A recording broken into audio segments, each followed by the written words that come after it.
Napag-usapan natin ang patungkol sa naging clash nitong sila Karyon at Kumara, kung saan si Kumarang nanalo sa may clash nila pero hindi pa naman doon natapos ang kanila naging laban. Pero bago natin simulan itong video na ito ay i-roll muna natin ang intro. Hello everyone and welcome to my channel, ang inyong source ng Tagalog na Tansura Contents. Sa channel na ito ay pinag-uusapan natin ang mga nangyayari sa may Tansura Universe. So without further ado, let's get into the video.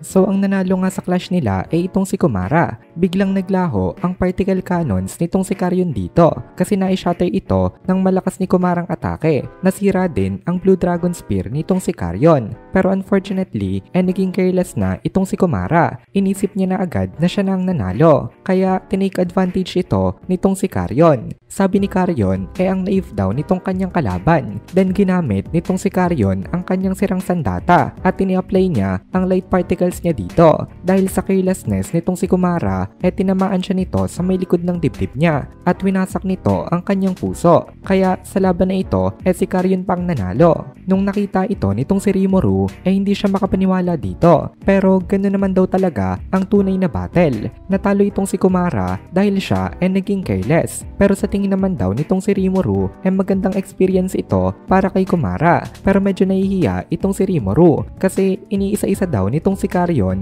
ang mga patrons niya. Masyado daw sila naging prideful.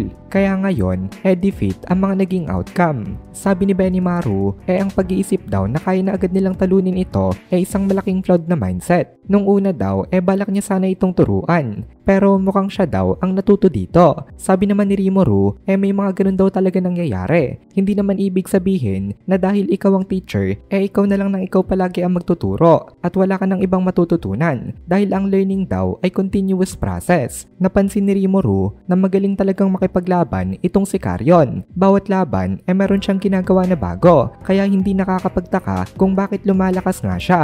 Dahil active siya sa pag-i-innovate ng kanyang mga atake. Kaya sabi ni Rimuru, in that case daw, baka maging in danger din itong si Zishon dito. Pero napailing itong si Benimaru. Sabi ni Benimaru, malabo daw yun ang mangyari. Then inikwento ni Benimaru kung ano nangyari sa may laban. Sobrang bilis daw na natapos nitong laban na ito. Si Karyon daw ang naunang gumalaw. Pero bago pa daw makapag-transform ito into light particles, ngumiti na sa kanya itong si Zishon. At ang katawan daw nitong si Karyon, bigla na lang nahiwa sa maliliit na piraso. Instant kill ang nangyari dito. Sabi ni Benimaru, maging siya daw walang chance na manalo kay Zishon. Itong si Benimaru isang prideful na tao. Hindi siya basta-basta na lang na mag-a-admit ng bagay na ganito. Kaya nagpapakita ito kung gaano ka-exceptional si Zishon pagdating sa pakikipaglaban. Naisip dito nitong si Rimuru na kung itong si Zishon daw natalo rin ni Karyon, kakailanganin daw nilang i-reevaluate ang kanilang defense system.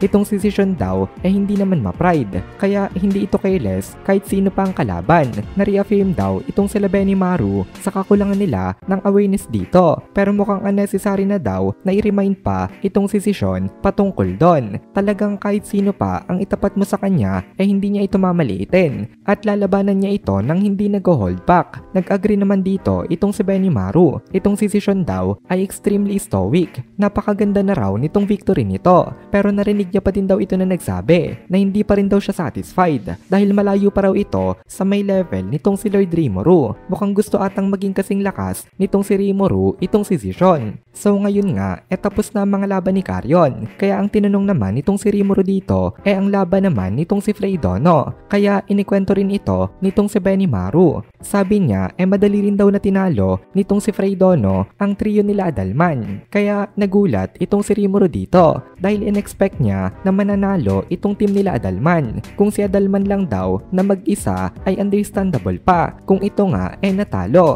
Pero trio nga kasi ang bumubuo sa kanilang grupo. Kasama rin itong sila Albert at 20 dito. Kaya supposed to be meron silang malaking advantage. Kaya pinanood ni Rimuru ang recorded na video at nakita niyang dahilan kung bakit sila natalo.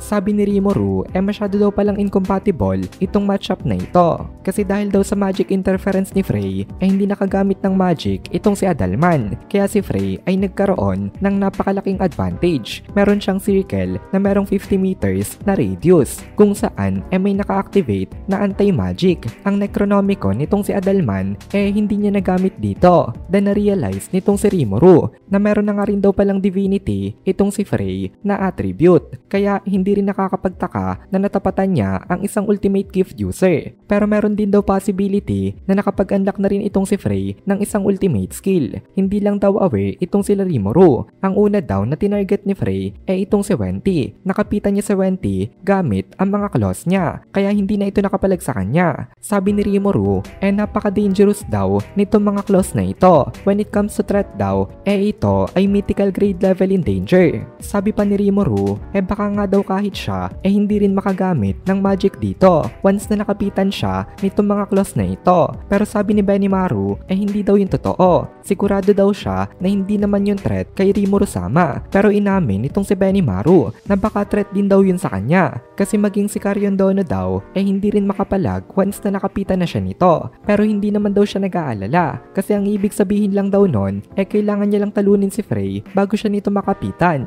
Itong si Venti isang magic born. Kaya nung nakapitan siya ni Frey nag-explode siya from the inside. And after ma-eliminate nitong si Frey si Venti inisunod niya naman itong si Albert. And since nalipad nga siya in the sky nahirapan ito sa kanyang lumaban. Kaya hindi nagtagal na-eliminate na rin ito. Kaya si Adalman na lang ang natira sa kanilang tatlo. At since hindi naman siya makagamit ng magic madali rin siyang natalo. At dito na muna natin tatapusin itong video na ito. Kung nagugustuhan mo itong mga videos natin ay please consider joining the membership para mapanood mo na agad ang mga kasunod na part dahil palaging advance ang ating mga members. Also, ay please consider leaving a like at mag-comment ka na din para ma-boost naman tayo ng algorithm.